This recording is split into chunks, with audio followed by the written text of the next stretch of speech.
פסיכותרפויטיים והפסיכותרפיה, הטיפול הנפשי שאנחנו עושים, שמשלבים מצבי תודעה חלופיים. זה פחות מבהיל ממה שזה נשמע.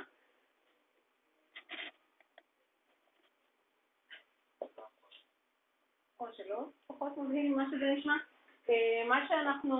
על מה שנדבר היום זה על הנושא של תודעה, מהי תודעה ואיך היא קשורה לטיפול. הצגה של נושא העבודה, אולי נעצור שם אם לא הספיק הזמן. נסביר מה זה מצבי תודעה חלופיים, שהם מקצועי למשהו שכולנו מבינים. נדבר על שינוי. אנשים בפסיכותרפיה, אני מקווה בשביל לעשות שינוי. תכף נראה. נדבר על יעילות של פסיכותרפיה. אפשר למדוד מה זה יעילות של פסיכותרפיה, טיפול נפשי ויעילות, שני דברים שלא מסתדרים יחד, אמרה אסתר רפפורט. וקצת על הגוף ופסיכותרפיה גופנית בהקשר הזה של תודעה, ומודל טיפולי שאני מציעה. אז שתי הגדרות מהירות לתודעה. נדר בוטו מציע משהו שאימצתי. תודעה היא החלק האחראי למחשבות, למודעות, לכוונות, ובודה אומר הרבה מעבר. תודעה זה לא רק מה שיש בתוכנו, איך שאנחנו חושבים. התודעה קודמת לכל, ובעצם הכל נוצר מתוך התודעה. יש כאן איזה טיפ לחיים מאושרים. אם תהיה לנו תודעה טהורה, הכל יהיה טוב. מה זה בשבילי? בשבילי תודעה זה כמו מצלמה, ומצלמה יכולה להיות עם עדשה אחורה, יכולה להיות דיגיטלית וטובה. אפשר לשים אותה מאוד קרוב, אפשר לשים אותה מאוד רחוק, ואת אותה מציאות אנחנו יכולים לתפוס בהרבה צורות שונות. אז מה נושא העבודה בעצם? נפרק אותו לגורמים. קודם כל טיפולים פסיכותרפויטיים, כך צריך לומר. אז יש כל מיני סוגים. אם אתם הולכים למניה, אני מונה אותם באופן חלקי, אם אתם הולכים למטפל פרוידיאני, הוא ידבר איתכם המון על 6 שנים הראשונות, על הוריכם, אתם תבינו איך דפקו אתכם ולמה, תעזבו כך. אם אתם הולכים למטפל בסגנון יהודיאני, מאוד התעניין בחלומות שלכם, אני לא זוכרת את שלי, לא אופציה מבחינתי. תלכו למטפל ביוריסטי, הוא ירצה לשנות את ההתנהגות שלכם. אם אתם מתנהגים יפה, הכל טוב, אתם משוחררים.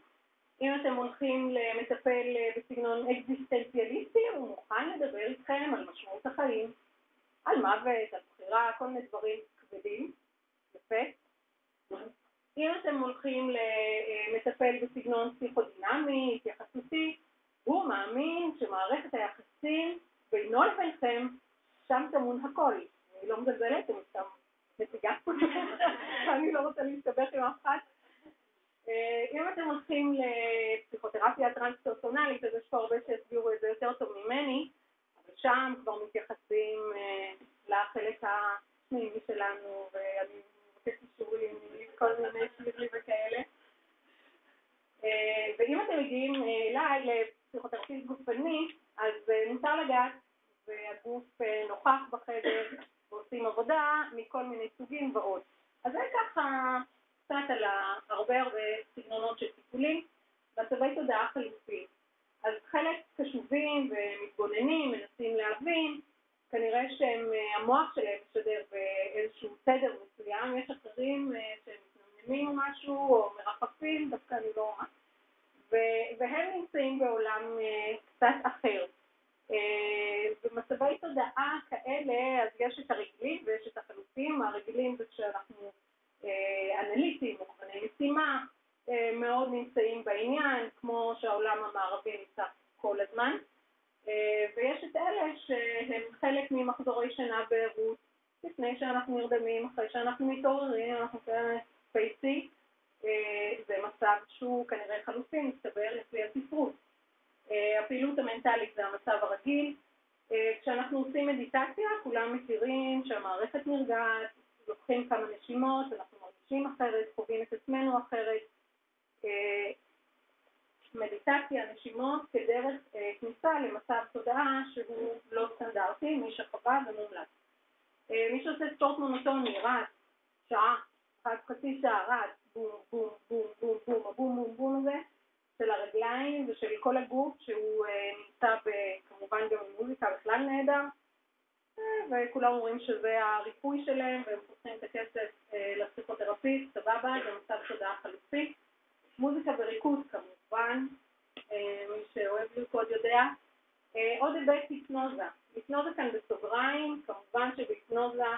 בן אדם, אם אנחנו מדברים על היפנוזה רפואית, הרופא עושה לו לחשים ומטוטלת, ואז הוא ניתן להצעות, זה מצב תודעה אחר, אבל לא עליו אנחנו מתייחסים בעבודה.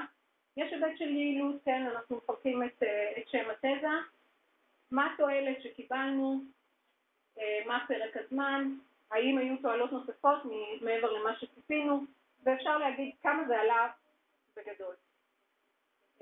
אז בעצם שלושת אלה הם המרכיבים שבתזה ניסיתי לבדוק את הקשרים, מה הקשר בין מצבי תודעה חלופיים לטיפולים פסיכותרפויטיים.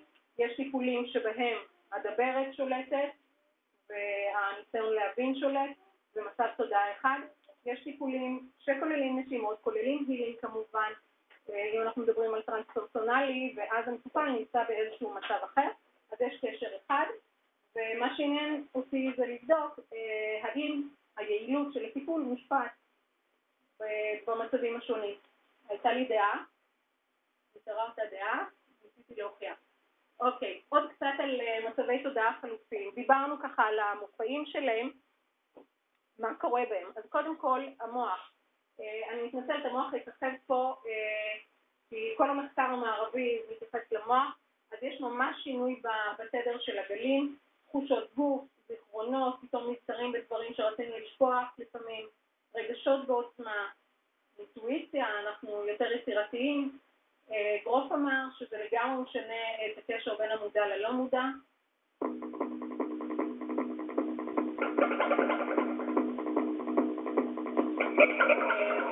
מקוצר הזמן, אנחנו לא נעשה מסיבת טרנס.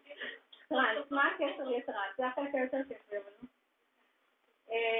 המושג טרנס, אז יש הרבה דרכים לפרש אותו. יש את הדרך המקובלת או המוכרת. בן אדם בטרנס הוא לא מודע, אין לו תחושות, לא מאופס, לא יודע מה, עובר עליו, הוא באיזה מעופף באיזה אקסטאזה. יש הגדרה אחרת שהיא שימושית בעולם שלנו יותר, והם מדברים על טרנס כמצב שבו בן אדם יותר זורם, משוחרר מגבולות האני המאוד מצומצמים, והוא בעצם יותר פתוח לשינויים. ויש טרנס התייחסותי שאנחנו לא ניכנס אליו עכשיו. ראינו את ההואה של הטרנס, כשאנחנו נמצאים במצבי תודעה חלופיים, יש סיכוי, תלוי מי אנחנו ומתי אנחנו, שאנחנו יכולים לחוות חוויות רוחניות, מה שמכונה טרנס-פרסונלי, מילה נשמעת חושפת, זה מעבר לאישי. אז כמה דברים שיכולים לעלות, חוויות או ידיעות, אז בן אדם יכול להרגיש שהגבולות הפיזיים שלו קצת נמסו להם, והוא חלק מהמרחב הגדול. הזמן פתאום הוא דבר שהוא הרבה פחות מוגדר, מהיום, הזמן ארוך, הזמן קצר, להיזכר בדברים שקרו בעבר. ומי שהוא לקי ענף יכול להיות בחוויה של אחדות עם היקום באיזשהו פיק אקספיריינס. מרמם. עכשיו נדבר על שינוי. אז אלא אם כן שלחו מישהו ואומר אני כאן בגלל אישתי ואני חייב לשלם מס שפתיים, אנשים באים לטיפול וקשה להם. יש הרבה שקשה להם ולא הולכים לטיפול, אנחנו שמחים על אלה שקשה להם והולכים לטיפול, ובעצם כדי להשיג הקלה צריכים שינוי. אז כמה הגדרות נחמדות שקשורות לשינוי. איינשטיין, אני מיוחס לו כאן, שניים מהדברים, הגדרה לאי שפיות, לעשות אותו דבר, לצפות לתוצאות אחרות. הגוף שלנו ישתנה בתדירות הרבה מעבר למה שאנחנו יכולים לדמיין. יש סיכוי להיות מישהו אחר כל פעם, אנחנו לא מנסים את זה. אחת הציטטות היותר מתוחכמות פה, שינוי האויב הגדול של הספורט האהוב עליי, בריחה במקום, רענן שקד, ידיעות אחרונות, מלפני שבוע. אז כמה שאנחנו רוצים שינוי, אנחנו הכי לא רוצים שינוי, שינוי מסוכן, מפחיד, מוביל, לא רוצים. אבל, אמר איינשטיין שוב, שאם אנחנו נשארים באותה צורת חשיבה, באותה רמת מודעות שהיינו בה, שנקלענו לאיזשהו ברוך בחיים שלנו או בכלל, אפס לא נצליח לפתור, אלא אם נסתכל על זה בצורה שונה, וזה מחבר אותנו למודעות. אצלוגיה נותנים סיכוי לשינוי. אז אנחנו מנסים לחבר מצבי תודעה חלופיים, מה הפוטנציאל החיובי בהם. אז יש לנו איזושהי גמישות של התפיסה. אנחנו באותם מצבים שדיברנו, דווקא שאנחנו לא הכי מאופסים ועסופים ופחות מקורקעים אולי, אז יש לנו יכולת לשנות את איך שאנחנו רואים את העולם. אנחנו, אז האספקט שלנו כבר פחות, הוא גמיש, הוא פתוח למשא ומתן, הפריזמה שלנו יותר רחבה, ובעצם זה קצת כמו להסתכל על העולם דרך קליידוסקופ בעיניים. סך הכל מין מכשיר קטן, שתי מראות, הכל נראה שונה לגמרי. מה זה? יפה, נראה. זה צילום של רשת עצבית במוח. בעצם מה שקורה, אנחנו נולדים כאלה, לא טבולה ראסה, אבל נורא גמישים מכל ההיבטים, וכל למידה זה בעצם קיבעון. הקיבעון הזה בא לידי ביטוי בחיווט ברשת תקשורת של נוירונים במוח, ואלה תבניות, אלה סכמות, אלה האוטומטים שלנו, אלה תמיד מעצבנת אותי כש... וכל מיני כאלה, זה יושב שם, ברשתות האלה. וכל האתגר זה איך לשנות. אז הבשורה הטובה זה שאפשר לשנות, ויש מדע שקוראים לו נוירופלסטיות של השנים האחרונות, אז אפשר לעשות לא רק ניתוחים פלסטיים מיותרים, אפשר גם לשנות את המוח. ובעצם אנשים בכוח המחשבה הצליחו לארגן מחדש את רשתות החיבורים במוחם, ולרפא אובססיות וטראומות שלא נמצא להם מרפא, זה באמת מחקר חדש, אז יש סיכוי לשינוי. אהבה ושינוי זה מאוד מעניין.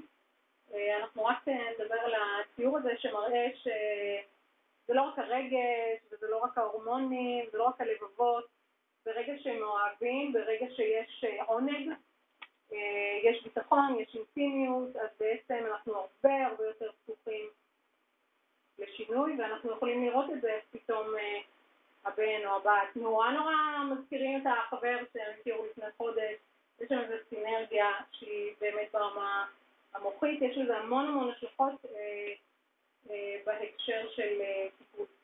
אז לא סנטופל זה לא איזה סיסמה פרוסמטית, זה משהו שעובד, ולהתאהב במטלפיים אולי זה גם עובד. יעילות של פסיכותרפיה. אפשר למדוד? כן, אפשר. מדדו? כן, מדדו. למה מדדו? מדדו בעיקר בשביל ביטוחים. באירופה, בארצות הברית, רוצים את הטיפול הכי יעיל. 12 טיפולים, זבנג וגמרנו. יש כל מיני מחקרים. המחקר שאני יותר אהבתי זה מחקר שבו הבדיקה היא לא מבוקרת עם פרוטוקול מאוד ברור, אלא פשוט שאלון. פנו לאנשים באינטרנט, ענו איזה 4,000 שהלכו לטיפולים רגילים, וראו מה הם אומרים. לפני התוצאות, אז אני חושבת שזאת הדעה הרווחת כנראה, זה לא אני ציירתי, אז המטפל שנראה כמו טיילגיאן, והוא נציג של האגודה האמריקאית לפסיכולוגיה, אומר, אז איך כל העינוי הזה גורם לך לחוש בפנים? וכאן מישהו אומר, מוחש את הכאב שלך. אז הרוב חושבים שזה כך, הממצאים אומרים שמי שהעיז ושכב על השפה קיבל תועלת משמעותית, טיפול ארוך טווח, לא צריך לברוח כשזה מתחיל לעבוד, אפשר להישאר. לא חייבים תרופות, כי זה כמו תרופות תמיד, בלי, פחות או יותר אותו דבר, אבל הבדיקות האלה היו על טיפולים רגילים, קונבנציונליים של דיבור, לא התייחסו לעולמנו המיוחד, לצערי. ומה שאנחנו רואים זה שמערכת היחסים, הציפייה והתקווה של המטופל, האישיות של המטופל, הם המרכיבים הרלוונטיים. חבר'ה צעירים, לא לפחד, רמת ההכשרה וניסיון המטפל כמעט ואינם רלוונטיים לתוצאה. אז יאללה. מה אנחנו יכולים לקחת מזה? כמטופלים, להאמין, ללכת למטפל שמתחברים אליו, ולהתמסר לתהליך. מה המסקנה של המחקר? אני הייתי בטוחה שזה הוכח, שלגמרי כל הציטטות הוכיחו, ואסתר לא הצלחת להוכיח, תכתבי את המשפט הכי חשוב בתזה, אז לא הצלחנו להוכיח, אבל עוד נצליח. מה שכן, יש הרבה ציטטות שאומרות שכדי להוכיח את זה במחקר, צריך מחקר השוואתי, צריך זה, פשוט לא השקיעו, אבל כן הרבה חשובים וטובים שעשו מטה-אנליזות, אמרו שבעצם הגישה הטרנס-פרסונלית, וזו שמוכוונת לתודעה, היא עוצמתית, היא יעילה, מדיטציה, טרנספורמציה עמוקה של האישיות, אלמנטים של רוחניות, יש יסוד סביר להניח שזה נפלא. הגוף, אז אותה מצלמה יכולה לראות רק את הגוף, ויכולה לראות את הגוף מחובר ליקום. רייך, אבי הפסיכותרפיה הגופנית, שלקחנו ממנו רק חלק, מסתבר, ממה שיש לו להציע, אומר שאין גבול בין האורגניזם האנושי, מה שאנחנו חשים, לבין הקוסמוס, אורגון, אנרגיה וכדומה. ליפוס צ'ופרה, מחקר עדכני שמדבר על תזונה שיש בגוף. אני לא חושבת שמישהו היה צריך לגלות את זה לנו פסיכותרפיסטים גופניים, זה כתוב. אז האיברים, יש להם הרבה ידע, הרבה חוכמה, הרבה אינטליגנציה לא במוח. מה זה אומר הכל?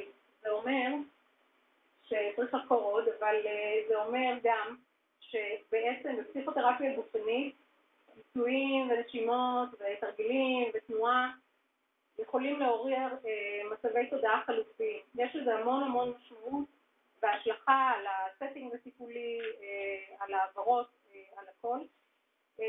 אומנם אנחנו מחולקים לשני אגפים פה בבית הספר, אבל כמו שאני חושבת שאנחנו התלמידים יודעים, התחומים מאוד משיקים, אין גבול בין גוף לבין טרנס-פרסונלית.